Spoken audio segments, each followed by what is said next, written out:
Eto ano sige, mag-share muna kayo. O babati mo na yung papel, eh, isinantabi lang nila natabunan ng iba pa. Sabi dito ni Kaloyal, pina-impeach ni Gadon si Sereno. Okay, sino pa? Kaloyal, Ray Martovera, dapat lang kahit ang pagpira-pirasuhin ang katawan niya ni Duterte. Wala na, ba't hindi na natin mapagdudusa pa si Duterte. Pero ang ano na lang natin dito ay parang pampalubag-loob na lang sa mga biktima kapag nasentensyahan sila. Pero ang gusto ko, yung mga malalakas pa, tulad ni Bongo, yung mga limang generals, ni Duterte, kasama na si Bato, pati na yung anak niyang Crocodilos, eh managot doon sa mga pagpatay at pagkamatay ng ating mga kababayan. Pero good news, sige, bago tayo rito. Ayan, binuksan muli yung kaso ng mga missing sa Bungeros at pinapahuli ulit yung mga akusado, yung mga security. Sana managot din. Kabagis, hello, Manong Philip. Sana managot din yung ano, yung may-ari nung yung sabungan na trending ngayon. Oh, dahil shota niya yung asawa dati ni Cesar Montano. Mayaman kasi yun eh, kaya untouchable. Pero kapag ibang mga Pilipino, pangkaraniwang mga Pilipino, huli kaagad, wala pang kaso. Tulad nito tulad nitong kasong 'to. Imagine mo, anak ng senador, anak ng kongresista pa mismo, lumabag sa batas trapiko, yung hindi dapat pinapasukan, pinasukan. Tapos yung ama, hindi naman gumamit ng 8, gano'n. Bakit? Bisikleta, tao, anumang sasakyan. Kaya nga tinawag na bus lane 'yan. Hindi ka awtorisadong pumasok. Pero pinagtatanggol ng ama. Ano 'to? Anak ni Rapi Tulfo, tatak abusado? Sige, panoorin natin 'yan. Kargahin natin. Ito yung balitan 'to. Pirma ni Senador Raffy Tulfo na ang anak niyang kongresista ang sakay ng tiniketang SUV na dumaan sa EDSA busway. Nung Huwebes yata 'to, nung nakaraang linggo, pero matatandaan nyo ba, merong recently na pumasok diyan sa bus lane na sinasabi na convoy ng isang kongresista. Ang tanong, sino yung kongresistang yun? Babae. Sino yon? Kasi maraming mga blind item ngayon na nagiging klaro, blind item na sinasabi nila na asawa daw ng senador. Sino ba yung mga kongresista na asawa ng senador? Ilan lang yan. Isa na yung nanay nito, nasangkot na naman. Kung ganun, imagine nyo rin nung ipinagtanggol o iniwas ni Rapi Tulfo si Gatchalian, nung sasakyan ni Gatchalian yung pumasok dyan, baka ugali na nila no? No? Kasi maliit lang kasi ang multa para sa kanila dyan eh. Kung yung iba na lumalabag sa batas trapiko, impound, multa, tinatanggalan ng lisensya. Ito, sorry lang. Paano kung yung pagpasok ng sasakyan ni Ralph Tulfo nakabangga? Sorry pa rin ba? Yun nga. Pero kapag ibang mga motorista yan, kung hindi sinabon, sinapak pa. Disappoint ako kay Sunshine sa viral na yan. Kung totoo, alam niyang partner ni Gretchen, tapos papatol. Wala na naman daw sila. Wala na naman daw si Gretchen at saka si Boss Atong.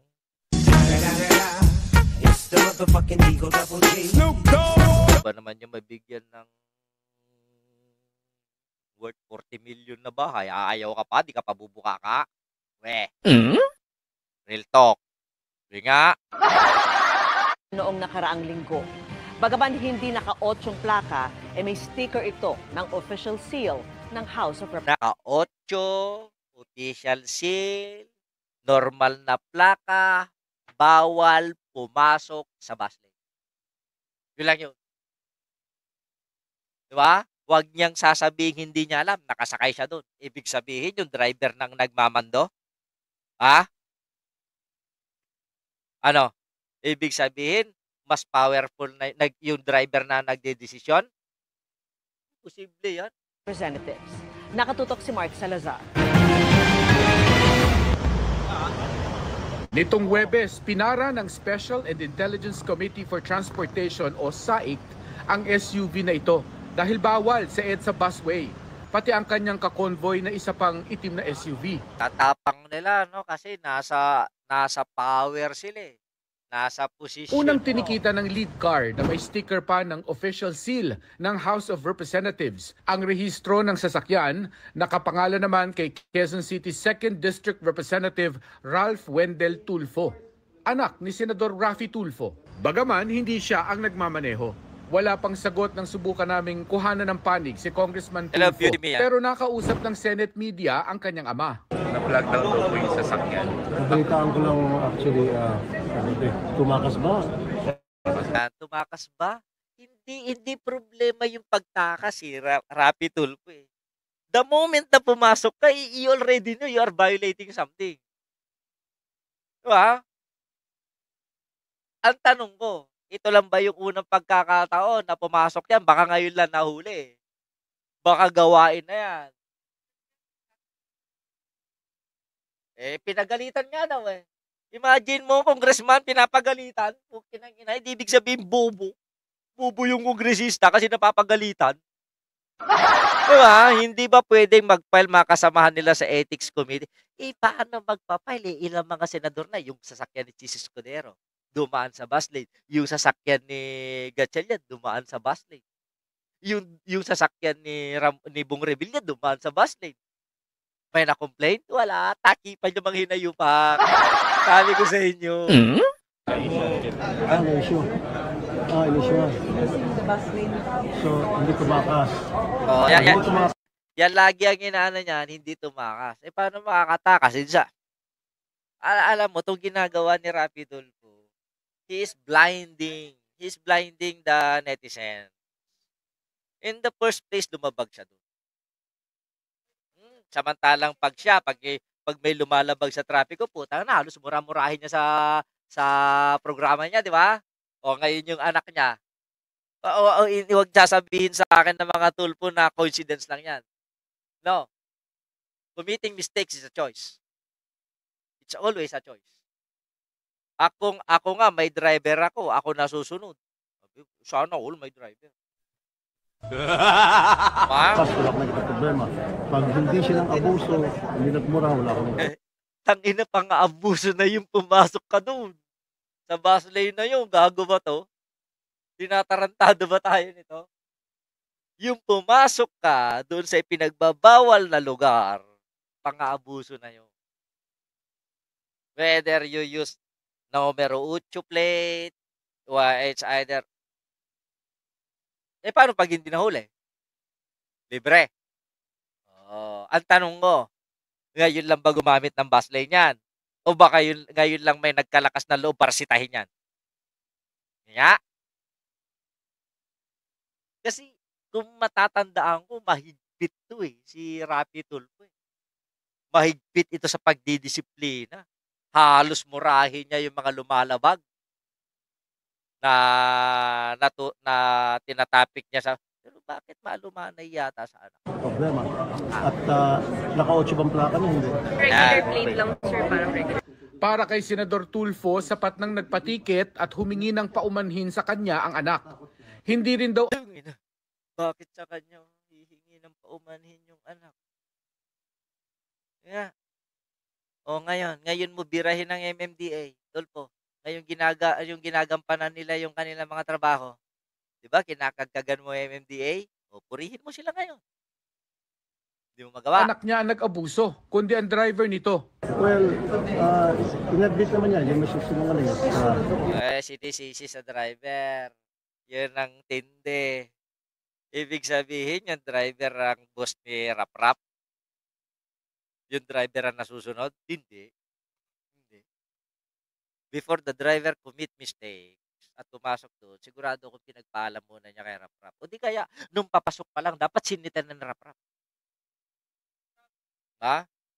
Kapatid, sana maging patas ang lahat kahit mataas na tao. Ang siste kasi, ang hirap kasi, napaka gaan ng parusa. sa mga lumalabag. Sana kapag sasakyan ng politiko, di kayo politiko ang lumabag, putang na dapat triple, doble multa. Lalong-lalo na 'pag mambabatas, bakit kamo gumagawa ng batas siya lumalawag? Di wow? Nag-apologize siya. So, wala din problema doon. As long as hindi siya tumakas, Hindi siya tumakas. Yan na lang. As long as hindi siya tumakas, hindi siya gumamit ng plaka, hindi siya nagmura.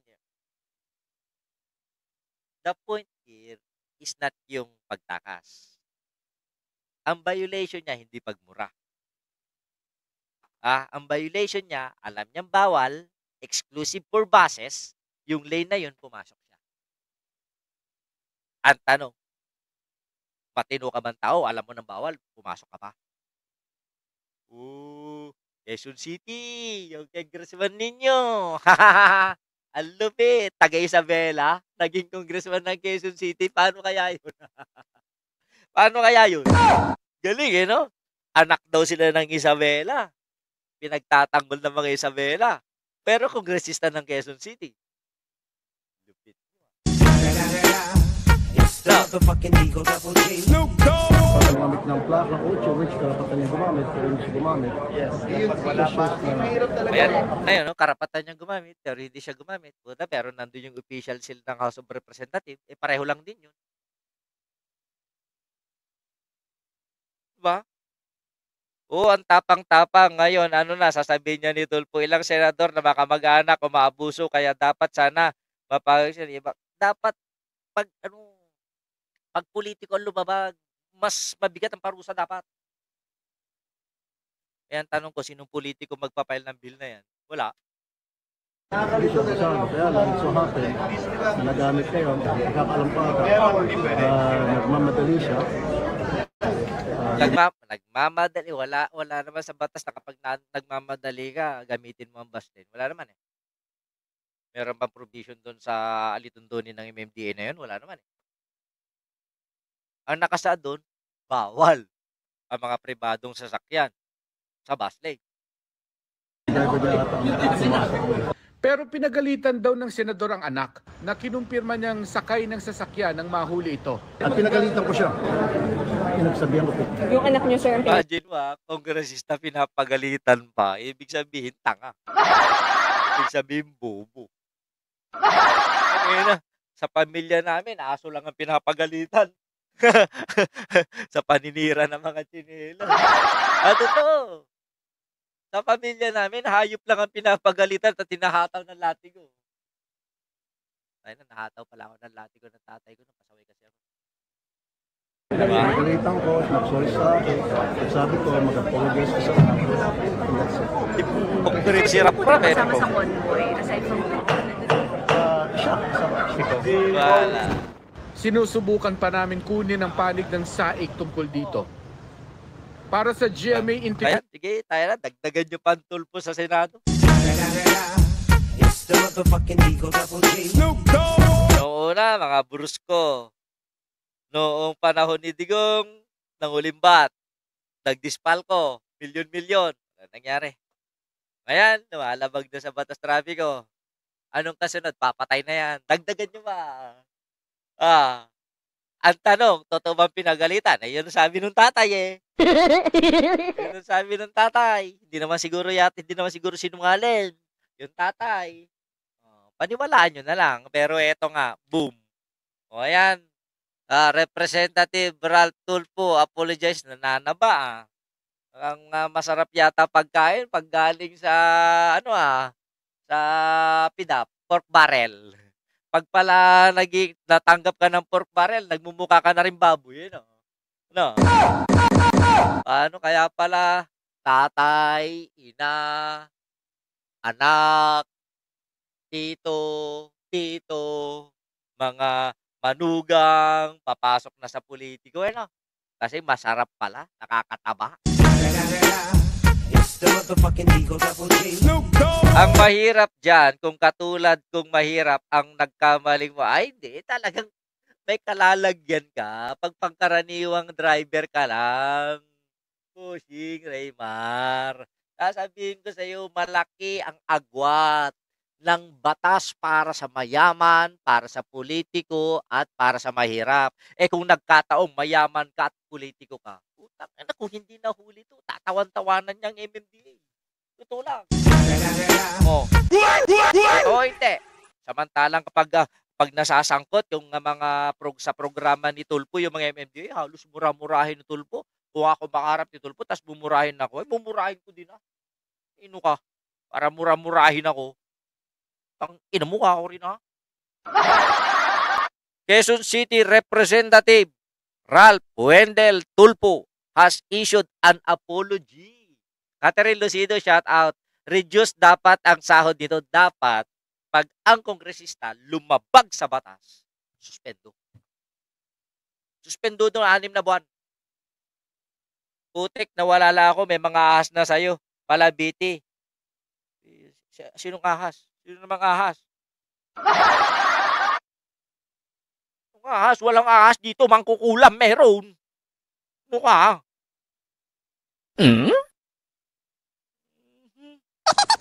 Lubos po akong humihingi ng paumanhin sa publiko, lalong-lalo na sa mga naapektuhan at naabala ng insidente kamakailan kaugnay sa pagdaan ng aking sasakyan sa EDSA bus lane. Hindi lang sasakyan ang dumaan, pa ikaw din. Said Tulfo, son of Senator Rapi Tulfo, and son of AK Party List. AK CIS Party List, Jocelyn Pua. Ano, tatawa-tawa ka ngayon, Ma'am Joanna. Alam mo na rin yung kulam? Alam mo na rin? O baka nadagit ka rin ng kulam? Hindi ka nadagit? Ako dadagit dyan. Ako dadagit dyan kay Ma'am Catherine, ay, kay Ma'am Joanna. Kung meron kang kinakagalitan, Ma'am Joanna, ayun na. Itim na pato lang. Pero mas mabisa pag galing sa Pilipinas. Sa totoo lang. Pinakamabisa yun. Yung itim na pato na may batik na nag-iisang puti sa noo. Punta ka na April, kaya magdala ka ng maraming tuyo. Mary Anyabo, shoutout, huwag na lang pabalikin sa Kongreso. Sa akin, dapat, ang cute mo talaga, idol, shoutout sa lahat. Consolita Pamularcano. Cute daw ako. Action star, ano tingin mo sa akin? Weng-weng? Baby giant? Cute? Tagal ko nang alam yan. Tagal mo nang alam, ba't? Kasalanan mo pala Di ka pala nagsalita sana kung nagsalita ka di sana na-dismil si Charlene Kim. Mambet, ano sinasabi ni Mambet? May mangkukulam pala, nakakatakot. Ay, hindi ako natatakot sa mangkukulam. Mas natatakot ako sa naghuhubad at nagtatago ng bread. Totoo lang. Ano masasabi nyo rito, mga kapatid? Bago tayo, hihipokrituhan ako dito sa pamilya Tulfo. Nakakawalang gana tuloy sa mga... Gusto kong iboto si Erwin Tulfo, but natatakot ako. Baka kasi mas lalong lumaki ang ulo ng mga to. And I'm sure, lalaki ang ulo ng mga to.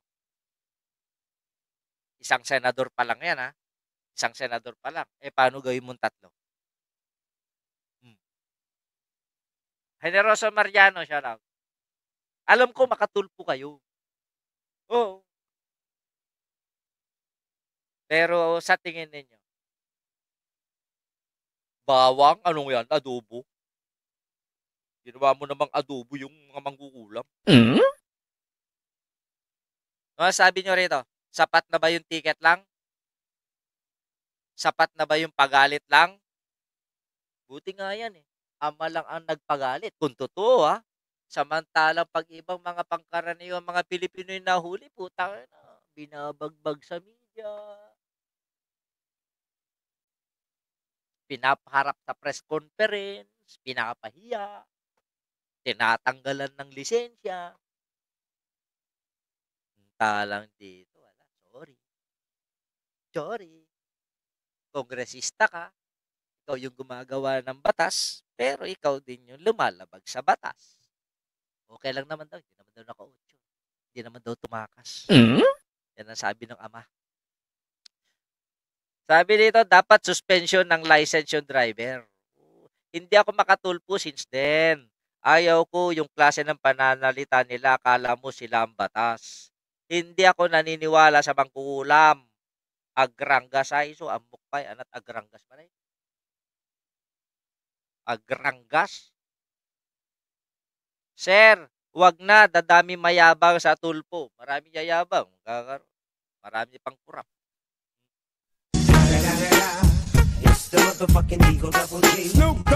Buti na lang, hindi